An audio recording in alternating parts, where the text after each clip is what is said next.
Mga manager, magpares. Kaso, yung barako ayaw maglimlim. Kasi minsan may nakapasok ditong barako rin. Nag-aaway sila. Siya ang bugbog sarado. Kasi ang laki nung nakapasok. Bugbog sarado siya. Mula nun, hindi pa naglilimlim yung barako. Kawawa naman yung babae. Yan. Mula nung nakipag-away, ayan, hindi na naglilimlim. Yung babae lang. Mapisa ka pa kaya yan, mga manager? Mapisa pa kaya ng babae yan? Comment naman kayo.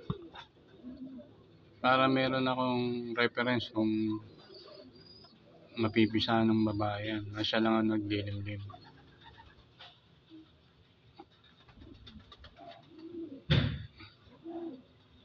Message din kayo. Comment din kayo, comment. Kung tigasaan kayo. At kung mapipisa pa tong itlog nila.